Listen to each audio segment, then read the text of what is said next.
शीरुषं देवं विश्वाक्षं विश्वशम्भुवं विश्वं नारायणं देवमक्षरं परमं पदं विश्वतः परमां नित्यं विश्वन्नारायणगुं हरिं विश्वमेवेदं पुरुषस्तद्विश्वमुपजीवति पतिं विश्वस्यात्मेश्वरगुं शाश्वतगुं शिवमच्युतं नारायणं महाज्ञेयं विश्वात्मानं परायणम्।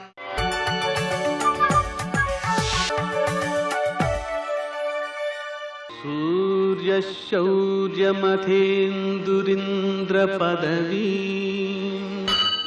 सन्मङ्गलं मङ्गलम्। పద్మావతి ప్రణయలాలిత ముగ్ధదేహ శ్రీ వెంకటేశరుణమోచనమస్తు మహ్యం. నేటి కాలమాన విశేషాలను గమనిద్దాం. స్వస్తి శ్రీ చంద్రమాన దుర్ముఖనామ సంవత్సరం దక్షిణాయనం వర్ష ఋతువు భాద్రపద మాసం కృష్ణపక్షం శనివారం. సూర్యోదయం 6:08 సూర్యాస్తమయం 6:07. తిథి నవమి రాత్రి 1:37 వరకు. నక్షత్రం ఆర్ద్ర మధ్యాహ్నం 2:46 వరకు. వర్జం రాత్రి 2:43 నుంచి 4:18 వరకు. దుర్ముహూర్తం ఉదయం 6:08 నుంచి 7:44 వరకు. అమృతకాలం శేషంగా మిగిలినది ఉదయం 6:35 వరకు. రాహుకాలం శనివారం కాబట్టి ఉదయం 9 నుంచి 10:30 వరకు. అష్టగౌరకరీత్యా శుభప్రదమైన సమయం ఉదయం 11 గంటలకి. నేటి విశేషం శనివారం. ఆర్ద్ర నక్షత్రం కూడా. ఆర్ద్ర నక్షత్రం శివప్రీతికరమైనది. ఆ కారణంగా శనివారం శనిదోష నివారణలకు శంకరునికి నువ్వుల నూనెతో అభిషేకం చేయడం, 1 కేజీ నల్ల నువ్వులతో పూజ చేయడం, ఆ నూనెతో దీపం పెట్టడం, ఈ 1 కేజీ నల్ల నువ్వులు బెల్లం కలిపి ఆవులకు పెట్టడం, ఆవులకు కాస్త గడ్డి వేయడం, అలాగే వెంకటేశ్వర దీపారాధన చేయడం, అదేవిధంగా ఆంజనేయ స్వామికి పూజాధికాన్ని నిర్వర్తించడం, హనుమాన్ చాలీసా పారాయణ చేయడం, సుందరకాండ పారాయణ చేయడం, ఇవన్నీ కూడా శని సంబంధమైన దశకు సంబంధించినటువంటి దోషాలను, అంతర్దశా సంబంధమైన దోషాలను, గోచారంలో అర్ధాష్టమ శని, ఈ శనికి సంబంధించినటువంటి దోషాలు అన్నీ కూడా తొలగిపోవడానికి, అభివృద్ధి కలగడానికి, విఘ్నాలు తొలగడానికి, అనారోగ్యాలు తొలగడానికి ఈ శని దోష నివారకములైన చర్యలను ఆచరించడం ద్వారా ఉత్తమ సత్ఫలితాలు సిద్ధిస్తాయి. నేటి ఆణిముత్యాలు.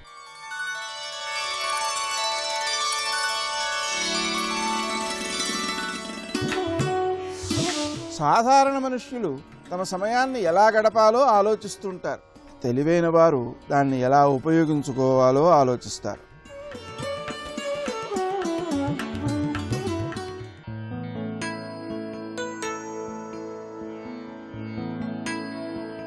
చేసే పనిలో అద్భుతమైన తెలివితేటలు చూపిన, అనంతమైన నమ్మకాన్ని ఉంచిన విజయం తప్పక వరిస్తుంది.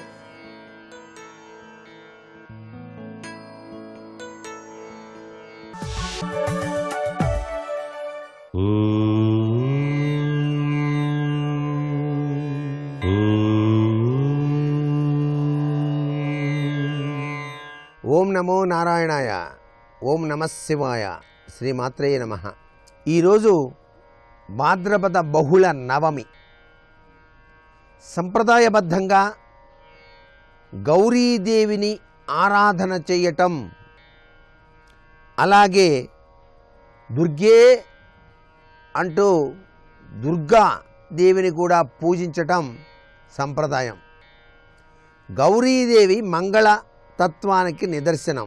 దుర్గాదేవి దుష్టులను సంహరించి ఆరోగ్యాన్ని ప్రసాదించే అమృతవల్లి.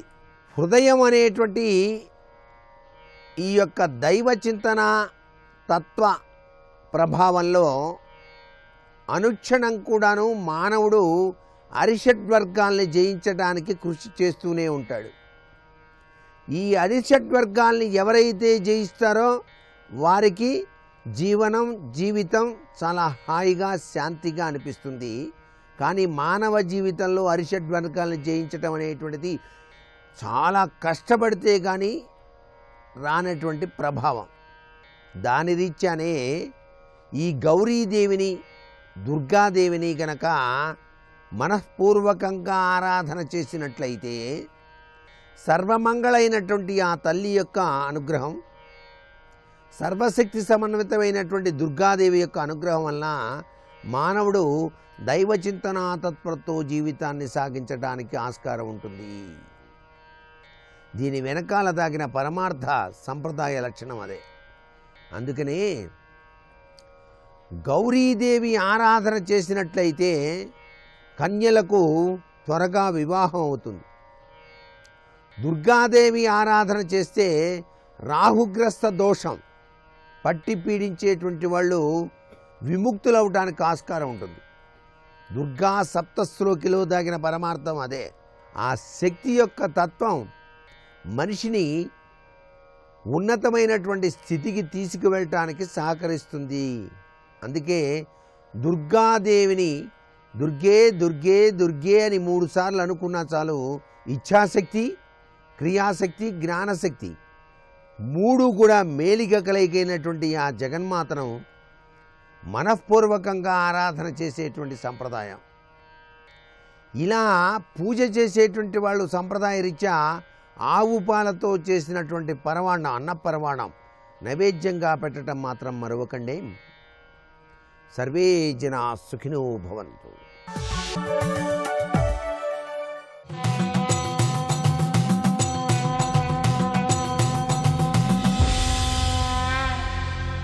శతక సాహితీ సరస్వతికి నమస్కారం. ఆశాపిశాచంబునదలింపనేర్తునే తగిన మీ రక్షకత్వంబులేక, కామాది వైరుల కదుపంగ నేర్తునే ఇలా మీ అనుగ్రహ బలిమిలేక, సంసార దుఃఖంబు సడలింపనేర్తునే తథ్యంబు మీ ప్రసాదంబులేక, అజ్ఞాన పంకంబు నడగింపనేర్తునే పొసగిన మీ దయారసములేక, అన్నిటికీ మీరే ప్రాపకులయ్య మాకు భావజ విలాస హంసలదీ వివాస, లలిత కృష్ణాబ్ధి సంగమస్థల విహార పరమ కరుణాస్వభావ గోపాలదేవా.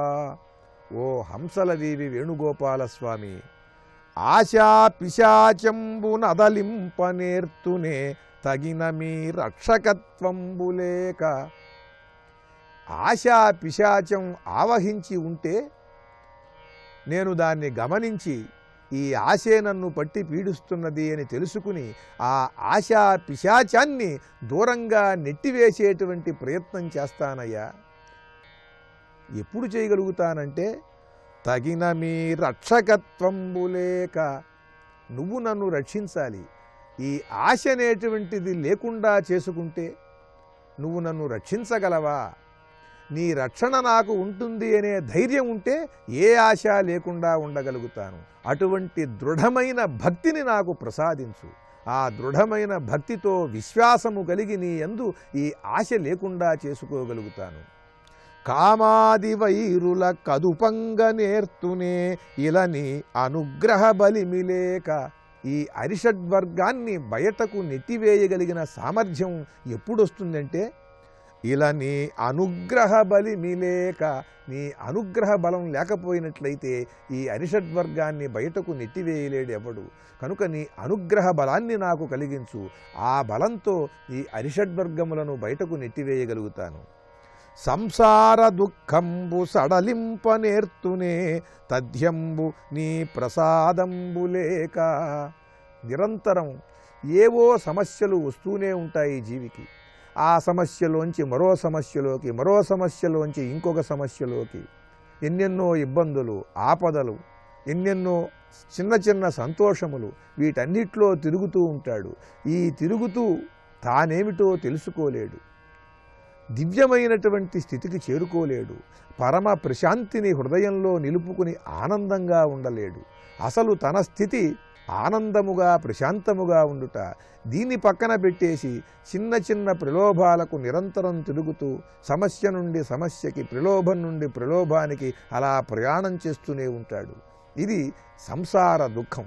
ఈ సంసార దుఃఖంబు సడలింపనేర్తునే తథ్యంబు నీ ప్రసాదంబు లేక, నీ యొక్క అనుగ్రహం లేకుండా, నువ్వు ప్రసన్నుడివి కాకుండా నేను ఈ సంసార దుఃఖాన్ని లేకుండా చేసుకోగలుగుతానా? అజ్ఞాన పంకంబు నడగింపనేర్తునే పొసగిన మీ దయారసము లేక, నాలోని అజ్ఞానాన్ని నేను పోగొట్టుకోగలుగుతానా? నేను జ్ఞానాన్ని పొందగలుగుతానా నువ్వు నన్ను దయతో అనుగ్రహించకపోతే? అన్నిటికీ మీరే ప్రాపకులయ్య మాకు, వీటన్నిటికీ కూడా ఆశా పిశాచాన్ని వదిలించుకోవాలన్నా, అరిషడ్వర్గాలను జయించాలన్నా, సంసార దుఃఖం లేకుండా ప్రశాంతంగా ఆనందంగా బ్రతుకుని గడపాలన్నా, అజ్ఞానాన్ని అంతం చేసి జ్ఞానదీపము వెలిగించుకుని హృదయంలో ఆ జ్ఞానదీప కాంతులలో సన్మార్గంలో సాగాలన్నా కూడా అన్నిటికీ మీరే ప్రాపకులయ్య మాకు, వీటన్నిటికీ కూడా నువ్వే ఆధారమయ్యా కనుక ఓ జగదాధార నన్ను అనుగ్రహించు అంటూ భక్తితో ఆర్తితో ఆ మహావిష్ణువును శరణాగతి వేడి అద్భుతమైన పద్యరచనతో గొప్ప శతకాన్ని మనకు అందించిన వ్యంగ్యోక్తి సార్వభౌముడు మహాకవి శ్రీ కాసుల పురుషోత్తముని హంసలదేవి వేణుగోపాల శతకంలోని మరి ఒక పద్యం గురించి రేపు ఉదయం తెలుసుకుందాం. ఓం శ్రీ వేణుగోపాల స్వామినే నమః. వక్రతుండ మహాకాయ కోటి సూర్య సమప్రభా నిర్విఘ్నం కురు మే దేవా సర్వకార్యేషు సర్వదా. ఆయనకి పత్రులతో పూజ చేస్తాం. నేరేడు మారేడు నెలవంక మామిడి దుర్వార చెంగల్వ ఉత్తరేణు వేరు వేరుగా తెచ్చి వెట్కతో పూజింత్రు పర్వమున దేవ గణపతికి నిపుడు జయ జయమంగళం నిత్య శుభమంగళం అని చదువుతుంటాం కదా. ఇందులో అన్నీ ఔషధీతత్వం ఉన్నవి. నేరేడు తెల్లారి లేస్తే నేరేడు పళ్ళు కోరుకుని ఎవరు తింటారు? మధుమేహ వ్యాధిగ్రస్తులందరూ తింటారు. 2, నేరేడు పండు సంవత్సరానికి ఒక్కసారైనా తినమంటారు. ఎందుకో తెలుసా? జీర్ణం కాకుండా లోపల ఉండిపోయిన వెంట్రుక కూడా జీర్ణమైపోతుందంటారు. పొరపాటున వెంట్రుక లోపలికెడితే నేరేడు పండు స్పర్శకి జీర్ణం అవుతుందంటారు. అంతటి ఔషధీతత్వం. అటువంటి నేరేడు మారేడుకి చెప్పవలసిన అవసరం ఏముంది అసలు? మారేడుని మించినటువంటి ఔషధి ప్రపంచంలో లేదు. అటువంటివన్నీ కూడా ఇక నేను ఒక్కొక్క పత్రి గురించి ఎక్కడ చెప్పను. ఒక్కొక్క పత్రిది అంతంత ఔషధీతత్వం. అందుకే వాటిని నిర్ణయించారు. అవి వచ్చి మట్టితో చేయబడిన మూర్తి పృథివీతత్వం మూలాధార చక్రానికి ఉంటుంది. ఆ మట్టితో ఉన్న మూర్తికి తగిలిందనుకోండి, అందులోంచి రసాయన చర్య చేత మనందరినీ కాపాడగలిగినటువంటి విషయములు విడుదలవుతాయి. ఇప్పుడు ఈ మట్టి మూర్తిని పత్రిని పట్టుకెళ్ళి నదులలో కలిపారనుకోండి, శ్రావణ మాసం నదికి పురిటికాలం. అందుకే శ్రావణ మాసంలో నదీ స్నానం చెయ్యరు. భాద్రపద మాసం వస్తే స్నానం చేయాలి. శ్రావణ మాసంలో విషతుల్యములవుతాయి. నీరు విషం ప్రవేశిస్తుంది నీటిలోకి. ఎందుకని అంటే 2 కారణాలు. ఒకటి, మబ్బు బాగా కిందకి దిగిపోతుంది, చంద్రకిరణములు పడవు, ఔషధీతత్వం అమృత కిరణ స్పర్శ తగ్గిపోతుంది నీటికి. 2వది, ఈ వరద ఎక్కడ పెరిగి నీరు ప్రవాహం వస్తుందో తెలియదు. ఇప్పుడు ఇక్కడ గోదావరి పొంగింది అనుకుంటాం, కానీ ఇక్కడ గోదావరి పొంగడానికి పైన ఎక్కడో పెద్ద వానలు పడి ఎక్కడ ప్రవాహం పైకి బాగా ఉద్ధృతంగా వస్తుందో తెలియదు. అలా వస్తున్నప్పుడు ఏదో పుట్టల మించి ఎక్కువచ్చేస్తుంది. వచ్చినప్పుడు పుట్టల్లో కలుగుల్లో ఉన్నటువంటి పెద్ద పెద్ద పావులు నీటిలో కొట్టుకొస్తూ అవి విషాన్ని చిమ్ముతాయి. నీరు విషమైపోతుంది. పైగా అనేకమైన అక్కర్లేని వస్తువులన్నింటినీ ముట్టుకుంటూ వస్తుంది నీరప్పుడు. వచ్చినప్పుడు నీటి యందు దోషము ప్రబలుతుంది, బురద రంగులోకి వస్తుంది నీరు. అప్పుడు విఘ్నేశ్వర ప్రతిమ, మట్టితో ఉన్న ప్రతిమ, 21 రకాల పత్రులు, ఔషధీతత్వం కలిగిన పత్రులు నదీ జలాల్లో కలిస్తే ఈ పత్రి అంతా ములిగి లోపలికి వెళ్ళి కూర్చుంటుంది. వీటిల్లోంచి ఔషధీతత్వం వస్తుంది. మారేడులోంచి మారేడు, తులసిలోంచి తులసి. ఈ మధ్య శాస్త్రవేత్తలు కూడా అంగీకరిస్తున్నారు, నీటిలో ఫ్లోరైడ్ ఉన్న చోట్ల విపరీతమైన వ్యాధులు వచ్చేవి. తులసితో కలిస్తే ఫ్లోరైడ్ కూడా విరిగిపోతుంది అని ఇప్పుడు శాస్త్రవేత్తలు అంగీకరిస్తారు. ఆ తులసి ఇటువంటివన్నీ నదీ గర్భంలోకి వెళ్ళాయనుకోండి, ఆ ఆ పత్రి స్పర్శ చేత నీరంతా కూడా మళ్ళీ త్రాగడానికి యోగ్యమైపోయి భాద్రపద మాసం నుంచి మళ్ళీ ఆ నీళ్ళన్నీ తాగడం మొదలుపెట్టి ఆ నీళ్ళన్నీ పొలాల్లోకి వచ్చి పంటలకి వాటికి ఉపయోగించడం మొదలుపెట్టి మళ్ళీ స్నానం చేస్తారు. కాబట్టి విఘ్నేశ్వరుడి యొక్క ఆరాధన బాహ్యంలోనే కాదు, ఆంతరమునందు కూడా సర్వజనులకు ఉపయుక్తమైనటువంటి విశేషం. అందుకే అగజానన పద్మార్కం, అమ్మవారి ముఖమనబడేటటువంటి పద్మము ఆ విఘ్నేశ్వరుడి యొక్క ముఖమనబడేటటువంటి సూర్యబింబాన్ని చూడగానే విచ్చుకుంటుందిట. గజానన మహర్నిశం, ఏనుగు ముఖం కలిగినటువంటి వాణ్ణి ఏదో ఒకసారి కాదు, అహర్నిశం రాత్రి పగలు కూడా నేను ధ్యానిస్తున్నాను. అనేకదం తం భక్తానాం, అనేకదంతం కాదు, అనేక దం, అనేకమైనటువంటి కోరికలను భక్తులకు ఇచ్చేటటువంటి వాణ్ణి. అనేక దం తం భక్తానాం ఏకదంతం ఉపాస్మహే. ఏకదంతం అంటే ఒకే దంతం ఉన్నవాణ్ణి ఉపాస్మహే. ఉపాస్మహే అంటే దగ్గరగా ఉన్నాను అంటే ఆయన గురించే ఆలోచించి రాత్రి పగలు ఆయనకి నేను నమస్కరించుచున్నాను. అందుకే విఘ్నేశ్వర నమస్కారాన్ని ఎప్పుడు చెప్పినా ఏదో ఒక్కసారి అని వాడరు. అందుకే శంకర భగవత్పాదులు కూడా ఈ శ్లోకాన్ని ప్రారంభం చేసేటప్పుడు సదాబాల రూపాపి విఘ్నద్రిహంత్రి అని మొదలుపెట్టారు. సదా, ఎప్పుడూ నమస్కరించవలసిన వాడు ఎవరు అంటే విఘ్నేశ్వరుడు. ఎప్పుడో ఒకసారి కాదు, అసలు అస్తమానం ఓసారి ఆయన్ని తెలుసుకుని నమస్కారం చేస్తూ ఉండాలి. అందుకే గణపతి అయ్యారు. గ అంటే కదలిక. మన కదలికలన్నీ క్షేమంగా ఉండేటట్టు చూడగలిగినటువంటి వాడు ఎవరు అంటే ఆయన. అటువంటి గణపతిని, విఘ్నేశ్వర ముఖం ఉన్నవాణ్ణి తప్పకుండా నమస్కారం చెయ్యాలి. అది ఆ శ్లోకం యొక్క విశేషం. అయితే నేను మీకు ఒక్క విషయాన్ని ఇవాళ ప్రత్యేకంగా చెప్పాలి అని అనుకుంటున్నాను. శమంతకోపాఖ్యానము అని చెప్పి ఒక కథ వింటుంటాం. మనకి లోకంలో ఏదైనా ఒక వ్రతం చేశామనుకోండి, ఏ వ్రతమైన ఋషి ప్రోక్తం. ఆ వ్రతం ఎలా చెయ్యాలో ఋషి చెప్తాడు. వ్రతానికి కల్పం అంటారు. అందులో ఏ కథ చదువుకోవాలో కూడా ఋషి చెప్తాడు. ప్రతిదానికి ఒక కథ ఉంటుంది. ఆ కథలో అసలు ఆ పూజ ఎవరు చేశారు, ఎలా చేశారు, దానివల్ల ఏ ఫలితాలు వచ్చాయి అన్నీ చెప్తారు. ఒక్క విఘ్నేశ్వరుడికి సంబంధించినటువంటి కథ మాత్రం కేవలముగా అదేదో ఎలా చెయ్యాలో తెలుసుకోవడానికి కాదు, అదొక పరమాద్భుతమైనటువంటి విశేషంతో ఉంటుంది. మిగిలినటువంటి ఏ వ్రతానికి లేనటువంటి అద్భుతమైన విశేషాలతో కూడుకున్న కథ ఒక్క వినాయక వ్రత కల్పానికి ఉంది. అసలు వినాయక వ్రతంలో చదువుకోవలసినటువంటి కథని పరాశర మహర్షి విష్ణు పురాణంలో ఇచ్చారు, వ్యాస భగవానుడు స్కంద పురాణంలో ఇచ్చాడు. కాబట్టి ఒక్కసారి వినాయక వ్రత కథని విన్నారనుకోండి, అసలు కథ ఏది, ఎలా చదవాలి అన్నది మీకు అర్థమవుతుంది. దాని కొరకు మీకు నేను ఇవాళ ప్రత్యేకంగా ఈ విషయాన్ని చెప్పబోతున్నాను. ఒకప్పుడు యదువంశంలో నిఘ్నుడు అనబడేటటువంటి రాజు ఉండేవాడు. ఆ నిఘ్నుడు అనేటటువంటి రాజుకి 2 కుమారులు. పెద్దవాడి పేరు సత్రాజిత్తు, రెండవ వాడి పేరు ప్రసేనుడు.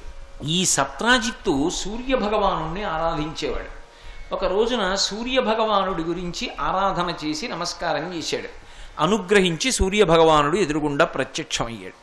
అసలు సూర్యుడే వెలిగిపోతుంటాడు. ఆయన వెలుగుకు తోడు ఆయన మెడలో శమంతకమణి ఉంది. అది మరింత దిదీప్యమానంగా వెలిగిపోతాం. ఈ చూసినటువంటి ఆ సత్రాజిత్ అన్నాడు, నాకు ఆ శమంతకమణిని ఇమ్మని అడిగాడు. అడిగితే సూర్యనారాయణమూర్తి అన్నారు, నాకు అభ్యంతరం లేదు, నీకు ఇస్తాను, కానీ ఈ మణి విషయంలో ఒక జాగ్రత్త తీసుకోవాలి. ఇది బాహ్యమునందు ఆంతరమునందు శౌచంతో ఉన్నవాళ్ళు మాత్రమే ధరించాలి.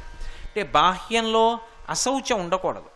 అంటే ఎప్పుడు స్నానం చెయ్యాలో అప్పుడు స్నానం చెయ్యడము, ఎప్పుడు కాళ్ళు కడుక్కోవాలో అప్పుడు కాళ్ళు కడుక్కోవడం, ఆచమనీయం చేయడం చేసిన వాడైతేనే దీన్ని ధరించాలి.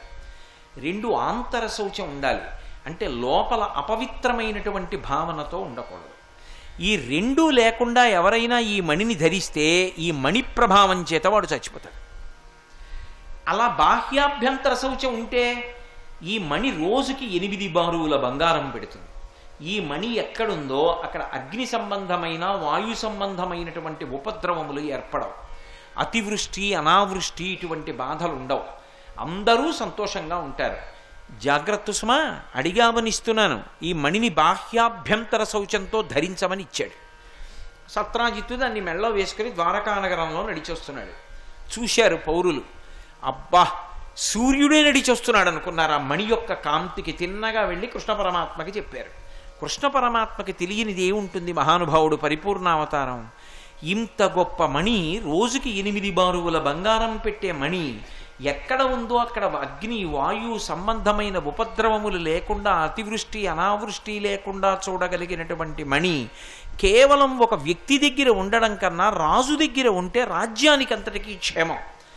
అందుకని సత్రాజిత్తుని పిలిచి ఆ మణిని మహారాజుకిమ్మని అడిగాడు. వెంటనే సత్రాజిత్ అన్నాడు, ఇది నేను సూర్యనారాయణమూర్తి దగ్గర నా కొరకని పుచ్చుకున్నాను, నేను ఇవ్వనన్నాడు. ఇవ్వనని తిరిగి వెళ్ళిపోతూ మనసులో శంక పెట్టుకున్నాడు. ఈ కృష్ణుడు చిన్నతనం నుంచి దొంగతనాలకు అలవాటు పడ్డవాడు కాబట్టి మణిని దొంగతనం చేసి ఎత్తుకుపోతాడు నా ఇంట్లోంచి. పరిపూర్ణావతారమైనటువంటి కృష్ణ పరమాత్మ మీద నిందావాక్యాలు పలికి మనసులో ఆయన మీద అన్యమైన భావన పెట్టుకున్నాడు. లోపల శౌచం పోయింది. తన దగ్గర ఉంటే ప్రమాదం వస్తుందేమో అని తమ్ముడు ప్రసేనుణ్ణి పిలిచి, ఒరే నువ్వు ధరించరా ఈ మణి అని తమ్ముడికి ఇచ్చాడు. ప్రసేనుడు ఆ మణి ధరించాడు. ధరించి ఆయన వేటకి బయలుదేరాడు. ఆ ప్రసేనుడు వేటకి వెళ్ళినప్పుడు ప్రసేనుడితో పాటుగా కృష్ణ భగవానుడు కూడా వెళ్ళాడు. సర్వం శ్రీ ఉమామహేశ్వర పరబ్రహ్మార్పణమస్తు. స్వస్తి.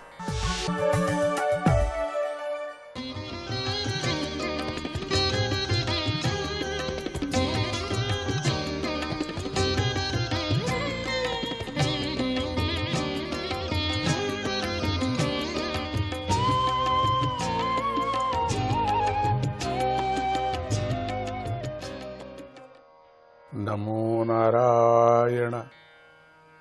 హరే కృష్ణ. వృషభావతారాన్ని వర్ణించే శ్లోకాలు ఇలా ఉన్నాయి. అహో భువగ సప్త సముద్రవత్యాః ద్వీపేషు వర్షేష్వధి పుణ్యమేతత్ గాయంతి యత్రత్య జనా మురారేః కర్మాణి బద్ధాన్యవతారవంతి. ఆశ్చర్యం, 7 సముద్రాలతో చుట్టుకొనబడి భూమండలంలోని ఖండాలు మరియు దేశాలన్నిటిలోనూ భారతదేశం చాలా పవిత్రమైనది. మురా అనే రాక్షసుడిని సంహరించిన శ్రీహరి యొక్క అవతారాల యొక్క లీలలను భారతదేశ ప్రజలు గానం చేస్తూ ఉంటారు. అహోనువంశో యశశావదాతః ప్రయ్యవ్రతో యత్ర పుమాన్ పురాణః కృతావతారః పురుషః స ఆద్యః చచార ధర్మం యథ కర్మ హేతుం. అహో ఆశ్చర్యం, పరమ పవిత్రమైన ప్రియవ్రతుడి వంశంలో వృషభదేవుడు జన్మించాడు. ఆయన జన్మతో ప్రియవ్రతుడి వంశం మరీ పవిత్రమైనది. ఆ వృషభదేవుడు సంసారానికి అతీతుడు. ఆయన సర్వంతర్యామి, అన్నిటికీ కారణస్వరూపుడు, పురాణ పురుషుడు. అటువంటి ఆయన మనుష్య రూపంతో ప్రియవ్రతుడి వంశంలో అవతరించటంతో ఆ వంశకీర్తి పెరిగింది. ఆయన మోక్షధర్మాన్ని ఆచరించాడు. మోక్ష స్వరూపమైన ఆత్మలో కర్మబంధం ఉండదు. ఆత్మస్వరూపుడైన వృషభదేవుడికి కర్మబంధం లేదు. వృషభదేవుడు అనుసరించిన మార్గాన్ని మరో యోగి ఎవరూ కూడా ఊహతో కూడా అనుసరించలేరు. సామాన్యంగా యోగులు యోగ సిద్ధులను కోరుకుంటూ ఉంటారు. కానీ ఆ సిద్ధులే తమను స్వీకరించమని వృషభదేవుడిని ఎంతగానో ప్రయత్నించారు. అవి మాయచేత కల్పించబడినవి కాబట్టి ఆయనకు బాగా తెలుసు. అందుచేత వాటిని ఆయన నిరాకరించాడు. వృషభదేవుడు వేదాలను, లోకాలను, దేవతలను, బ్రాహ్మణులను, గోవులను రక్షించాడు. ఆయన పరమ గురువు. ఆయన యొక్క పవిత్రమైన చరిత్రను చెప్పాను. ఈ చరిత్ర మానవుల యొక్క పాపాలన్నిటినీ పోగొడుతుంది. గొప్ప కళ్యాణాలకు ఇది నిధి వంటిది. ఇది సాధకుడు ఈ చరిత్రను ఏకాగ్రమైన చిత్తంతో ప్రతిదినము ప్రవచనం చేయాలి లేదా దీనిని వినాలి. పుంసాం సమస్త దుశ్చరితాభిహరణం పరమ మహామంగళాయనం ఇదం అనుశ్రద్ధయోపచితయా అనుశృణోతి ఆశ్రావయతి వావగితో భగవతి తస్మిన్ వాసుదేవే ఏకాంతతో భక్తి అనయోరపి సమనో వర్తతే. ప్రవచనం చేసేవాడు వినేవాడు ఇద్దరికీ కూడా శ్రీహరి యందు కోరిక లేనటువంటి భక్తి కుదురుతుంది. ప్రతి దినము అంటే ప్రతిరోజు అంటే నిరంతరము జ్ఞానులు తమ అంతఃకరణాన్ని భక్తి యందు మాత్రమే స్నానం చేస్తారు. ఇలా చేయటం వల్ల సంసారం ద్వారా అధికమైన తాపము ఉపశమిస్తుంది. భక్తి చేత వారికి పరమానందం కలుగుతుంది.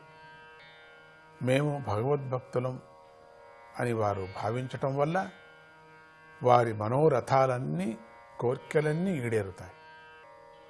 అప్పుడు స్వర్గం తనంత తానుగా వచ్చినా కూడా వారు దానిని ఆదరించని గొప్ప స్థితిలో ఉంటారు. రాజన్ పతిర్గురురలం భవతాం యదూనాం దైవం ప్రియః కులపతిః వచ కింకరో వః అస్త్వైవ మంగ భగవాన్ భజతాం ముకుందో ముక్తిం దదాతి హరిచిత్ స్మన భక్తి యోగం. ఓ పరీక్షిత్ రాజా, శ్రీహరి మిమ్ముల్ని యాదవులను స్వయంగా రక్షిస్తూ ఉంటాడు, మార్గదర్శనం చేస్తూ ఉంటాడు. ఆయన దైవం, ప్రియమైనటువంటి వాడు, కులానికి ప్రభువు కూడా. ఇంతేకాదు కొన్ని సందర్భాల్లో ఒక సేవకుడిలాగా ఆయన మీరు చెప్పిన పనులను అన్నీ చేసి పెట్టాడు కదా. ఇలాగే ఆయన మరికొంతమంది భక్తులకు కూడా చేయవచ్చు. మోక్షప్రదాత ఆయన ఆ భగవంతుడు మోక్షాన్ని కూడా ఇస్తాడు.